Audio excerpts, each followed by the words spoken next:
On this edition of Cronkite Sports Report, how horses are helping people with disabilities, the journey of one Phoenix MMA fighter across the world, a prince who excels in and out of the baselines, the long and winding road to the NFL draft for one ASU player, and the story of how one athlete's life changed in a second. These stories coming your way now on Cronkite Sports Report. Hello and welcome to Cronkite Sports Report. I'm Brianna Isbell. And I'm Colt Almodovar. We appreciate you joining us. Equine therapy has been used as a way to help people wrangle anxiety. Now a Valley couple is expanding the way in which horses can help people. Through Equestrian Vaulters, Cronkite Sports reporter Ryan Blank explores a sport that is changing lives. Some people have a way with horses. And horses definitely have a way with people. I can see that they just have an instant change sometimes. They get up on a horse and they're having full-blown conversations with the horse.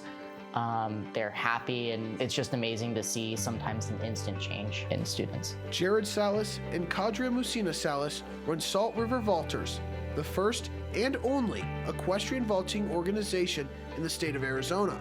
A popular sport in our native country, Russia, the founders wanted to bring the joy of vaulting to the valley. I want to share the horses and my knowledge and my instructor's knowledge to help them, because I think everyone can benefit from it. Equestrian vaulting's gymnastics on horseback, so there's a lot of moves that incorporate the gymnastics, doing splits and stands and different things on the back of the horse. Their students vary in age and ability, but giving everyone an opportunity to work with the horses is central to Salt River's mission. I came from boarding schools when I was younger, and horses really helped me with some emotional issues I had. So I think being able to offer horses to people that may not be able to necessarily afford horses is really important to me. While Jared and Kadria love teaching vaulting and expanding the sport, the organization has a deeper meaning.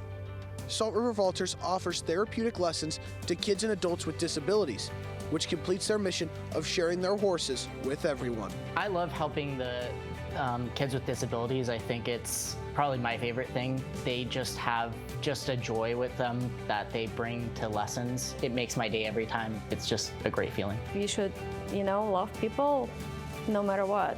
And it doesn't matter what culture, religion, or abilities. And kind of vaulting combines all of it. It's one way how you can unite people with huge differences, and I love it. For student Allison Ward, Salt River Vaulting has made a huge impact. The 16-year-old has a sensory processing disorder and autism. She recently struggled to get dressed and go to school until she started working with the horses. For me, and for Allison, it's been life-changing, because from the moment she stepped foot on the property and was able to connect with the horses, we've been able to go to school, and we've been able to get dressed, and we've been able to function at a typical level. So it's been life-changing. Me and my coach have become really close and I've only known her for 2 months, and we're really close. And then I'm really close with the horse Jewel. She's my favorite. Salt River Vaulters became a nonprofit organization in 2020 because their purpose extends beyond money. It's providing a home for people who need a sense of belonging. I like to share our horses. I like to share our place with people who really need it. Because a lot of people, they can't find their place in life and they're really struggling. But I want them to know that they're always welcome here. At a place where people have a way with horses and horses have a way with people. In Santan Valley, Ryan Blank, Cronkite Sports Report. Salt River Vaulters hope to raise more money to be able to give free lessons to anyone who wants to give it a try. I'd give that a try. Coming up next on Cronkite Sports Report, from humble beginnings to a chance at stardom, one local fighter fights his way to the top. Plus, a look at a high school baseball star with crossover potential. Welcome back to Cronkite Sports Report. A talented young fighter out of Arizona has come a long way to get where he is today. And the sky's the limit as he makes his way up the ranks. Cronkite Sports reporter Parker Dunn has more on this fighter's remarkable journey. This goes to Ho, and it's really playing it down. Oh, spinning back fist. Knocked Crossy down, looking An Tuan Ho finished his amateur career undefeated and lived up to the hype in his professional debut. His coaches and training partners expect big things for him in the future. The kid's super talented, man. The kid is a sponge. You show him something and you look at him later, he's practicing on the bag by himself. Wise-spirited for a 21-year-old kid. The fact that he's adapted so quickly is really impressive. But he's a really good athlete. A good athlete that applies himself, there's no reason they can't be great. Time will tell if he's able to make it to the top. The future seems bright for Ho, whose journey hasn't always been easy. As a child in Vietnam, life growing up was at times tough for him and his family. We always had food on the table, but we were also struggling financially too. My mom was carrying most of the load. I wouldn't say that I was really broke, but rich neither. Ho lived in Vietnam for 10 years until he was given the opportunity of a lifetime, a chance to come to the United States. I grew up with my mom over there while my dad was over here working. Him and my family helped put together money to sponsor me and my mom to go over here. I feel like God really blessed me. A couple of my cousins, they're supposed to be over here, but something happened with the paperwork. They never got the chance. Life in the United States was quite the adjustment for Ho. He had to learn English from scratch and familiarize himself with a completely new place, something he had never done before in the past. Growing up, I didn't know how to fight. I didn't know any English, so it was kind of hard for me to make friends. I was kind of bullied for not being able to speak English. Kids would pick on me at school and I wouldn't know what to do. As time went on, he began to hang out with the wrong crowd. His peers would get into trouble and cause fights. Ho decided to take a different path when he walked past a gym and saw people training and hitting the bags. I thought that was really interesting because I didn't know how to fight or I didn't know how to defend myself at all. And I was a little chubby kid too. I wanted to lose weight. I wanted to build confidence a little bit. After running home and telling his parents about it, his dad signed him up for a month to see how he'd do. I just really fell in love with it. For some reason, I picked things up really fast. After a month of training, they actually made a deal with me to let me train there for free in exchange for me to clean the gym. Every day after school, he'll walk to the gym and cleaned up the mats and bags. Once he was done cleaning, he got in his training session for as long as the gym would let him stay. I would actually take all of the classes, kickboxing classes, all the cardio classes, jiu-jitsu classes. I would stay there sometimes until like midnight. It's just been my life ever since. While there have not been many UFC fighters to come out of Vietnam, there was one that Ho looked up to. There was one fighter named Kong Lee. I remember when I was a kid watching him growing up. When I first got into the sport, I saw a couple of his fights. It really inspired me because he's a really good fighter and he came from the same origin as me. I thought like if he could do it, I could do it too. That is a big name to live up to in his eyes, but Ho embraces this challenge. He's on the right path. I see him being a UFC world champion, being a household name, bringing Vietnam into UFC. I see him being the guy. And An Tuan Ho sees that being the next step in his journey. In Phoenix, Parker Dunn, Cronkite Sports Report. Parker tells us Antoine's goal is to fight a couple more times in the Legacy Fighting Alliance and then signed a contract with the UFC. Once he joins the UFC, he can live out his dream of fighting for a title. To high school sports now, where one Valley baseball player is living a charmed life. That's right. His name is Prince, named after the singer, and his teammates call him Hollywood around the halls. Cronkite Sports reporter Gareth Kwok has more on the Hamilton High School senior who isn't your ordinary ball player. He's a star on the field and a star on camera. But what makes Prince Toboski more nervous? Seeing a 90-mile-per-hour fastball in the batter's box, go! Or hearing the director yell, go! I definitely say the modeling one just because that's what I've been doing for less time, and you know, if I have all my parts ready, I still might stutter a little bit, but out here, it's just me and the pitcher, so I'm usually really locked in. Named after Prince the singer, the Hamilton High School center fielder is a professional model and actor, starting his modeling career at age 5. I never took him to an agency or anything. People just kind of found him. When they say you don't have to pay for all of these modeling classes and everything, they'll find you. They do. Like any stubborn child, at first, Prince wasn't interested in modeling. His primary focus was on football and baseball. At the time I was doing both, so I was like, Mom, I'm an athlete, like athletes don't model, and then I just had to think about it. She told me a bunch of other athletes that do, and it's just like, it's not out of the norm. And then now I really enjoy it. Like, ever since I've started, it's kind of kicked up. Toboski also starred in the movie The System, playing a deaf 13-year-old. Director I. Rock Daniels knew he had a special talent on set. At the same time, I said, hey, this kid has a look. You know, he reminded me of like Michael Jackson in The Wiz. You know, he had the big afro. I was like, I have a role that might work for you. You don't have to really speak in it, but you might have to learn some sign language. I never really knew it. I just kind of, he just told me a few things, and he just told me to make it look as natural as possible. Had to make sure I was making all the natural head movements and things, like just looking the part. Little did Dubosky know that the late Virgil Abloh, the artistic director at Louis Vuitton, came to the system's premiere in LA, and after watching the film, wanted to use Prince for a future photo shoot. We found out it was Louis Vuitton, and the guy that I handed the tickets to was Virgil Abloh, rest in peace, you know, and so he had watched the movie. They were like, we adored the movie. And then Prince went up to talk to him about Kanye West, and they were just like chatting it up. And it was just this great moment, because like I didn't know how to deal with that. Like, that was my first big shoot, and it was with probably one of the biggest brands. Prince's dream sponsorship deal would either be at Chipotle or Gatorade, but for now, the end goal still remains here on the baseball diamond, where he hopes to make it to the next level, something that he's been working toward since he was young. Prince was maybe a 3 or 4-year-old kid at these football games running around. And I just remember seeing this little guy, you know what I mean? To have him be a huge part of what we're doing on the baseball side of things is just pretty cool. He's honestly one of the bright spots on the team. You know, if we're hitting a tough skid, he's always going to be there, make us laugh, you know, pick us up, stuff like that. Dubosky is grateful he can manage everything into his schedule and that he has several options for his career. It's just not something everyone gets to do, so I like to enjoy it. And it's just something that keeps me out of bed, keeps me out, keeps me active. Whether it be on the field or on camera, you might see Dubosky on your TV very soon. In Chandler, Gareth Kwok, Cronkite Sports Report. Dubosky is currently weighing his options right now to play college baseball. He has received offers from Grambling State, Southern, Texas Tech, as well as GCU.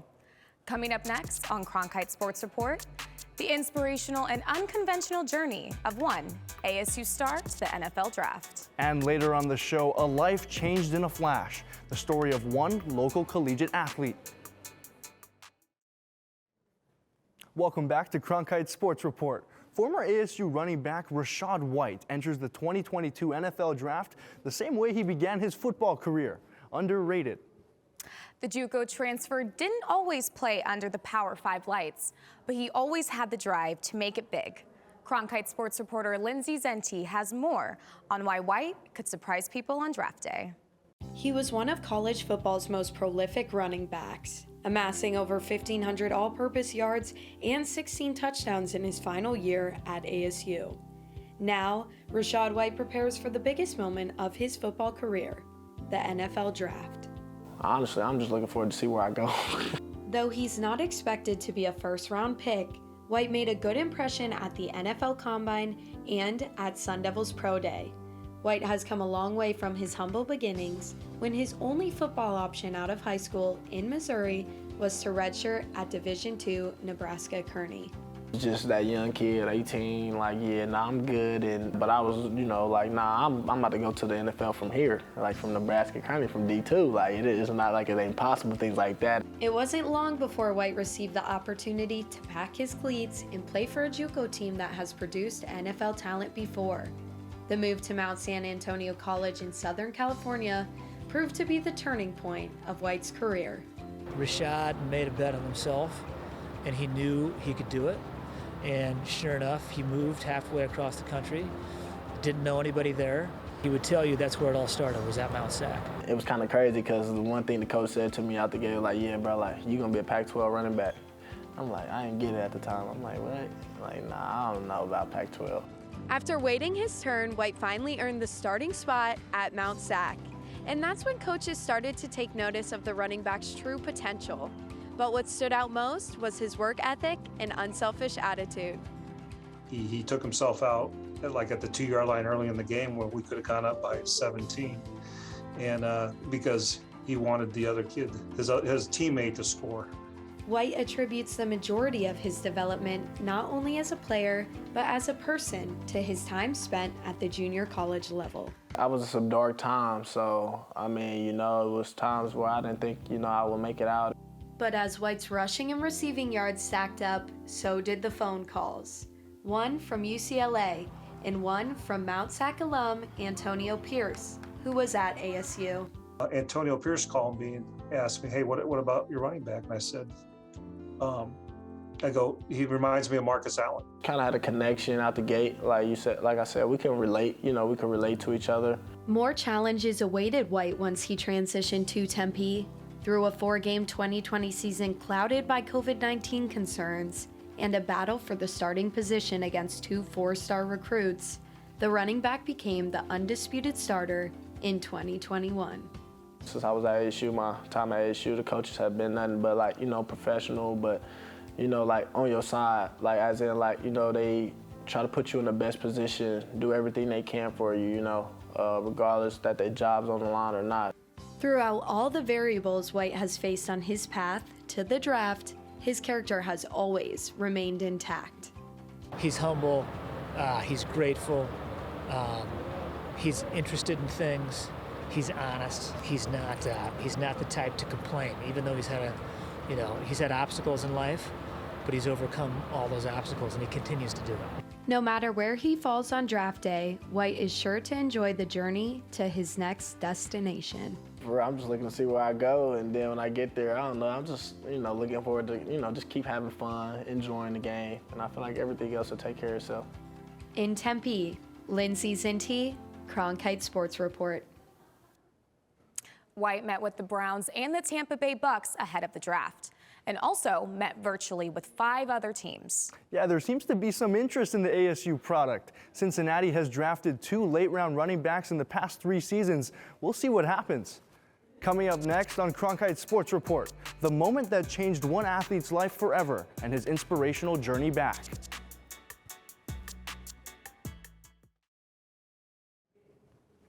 Welcome back to Cronkite Sports Report. Imagine stepping onto the court to begin your collegiate career, and your whole life changes in a split second. It was a scary moment for this player. Cronkite Sports reporter Zachary Larson tells us how one GCU volleyball player is on his second chance in life. On the court, Camden Gianni is a star. A 2-time Freshman of the Year award winner, back-to-back All-American honorable mention, and team leader in kills and aces. He can do it all and is a key piece to head coach Matt Worley's team. In terms of the leadership stuff, we would not be finding the success without him, that's for sure. And it's not just his talent, it's just what he brings to the table in terms of character and the guys respecting him. But Gianni's time at GCU hasn't quite gone according to plan. December 2019, his freshman year, during the team's first practice, Gianni went into cardiac arrest on the court. He asked for some water, so I handed him a cup of water. He took a sip, set the cup down, shortly after went into a seizure. That's when I looked at Coach Worley and I said, hey, I need you to call 911. While everyone waited anxiously for help, Carter took matters into her own hands. He wasn't responding to anything. I started feeling for a pulse and didn't feel one. So I had Dennis grab the AED for me. We hooked him up to the AED. It told us to shock him, and so we shocked him and then did 4 rounds of CPR. Former GCU volleyball athletic trainer Deborah Carter is one of the people credited for helping save Gianni's life that day. He recalled what he remembered just moments before he went into cardiac arrest right here on the court. I remember kind of feeling claustrophobic. That's kind of one of the symptoms, I guess, of cardiac arrest. So I kicked one of my shoes off, was gonna kick the other one off, and that's kind of when I just blacked out. Once he was treated at a hospital, Gianni received news that no athlete wants to hear. Contrast CT, which was actually the test that they used to find what was actually wrong. But they did one the first day, didn't see it, and then they did one on the last day after the doctor had told me that I was done playing sports for the rest of my life. Basically told me that my life was going to be put on pause, that I would need an internal defibrillator. But days later, in another twist of fate, he got word that doctors wanted to have open heart surgery. The procedure would one day allow him to play volleyball again. So I was kind of still like shocked, and not really the expectation of going through with an open heart surgery was really on the table. I was kind of like, okay, like we're gonna do this, I guess. Gianni quickly began his recovery during the 2019 season and came back to the team in August, poised to pick up from where he left off. The fact that he's back on the court and willing to, put himself through those mental strains, I think is really impressive for a young man. And it's, granted, he's only, 3.5 years old now after, his death, which we just razz him for. But he's an amazing young man, and if it wasn't for someone that is as mentally as tough as him, I don't know if they'd be on the court. What will forever stick with Gianni is his connection with Carter, whom he gave a necklace, the same one they both wear to this day. He brought it to me at the game, and on one side it says "with love," and on the back side it says +1 Camden. The redshirt sophomore has his heart set on playing a few more years with the Lopes in hopes of winning the school's first championship in men's volleyball. Yeah! In Phoenix, Zachary Larson, Cronkite Sports Report. Remarkably, Gianni continues to play volleyball, just finishing up the 2022 season. Not only does he lead the team on the court, but he's a true inspiration as well. That's all for this episode of Cronkite Sports Report. I'm Brianna Isbell. And I'm Colt Almodovar. On behalf of everyone involved, thank you for tuning in.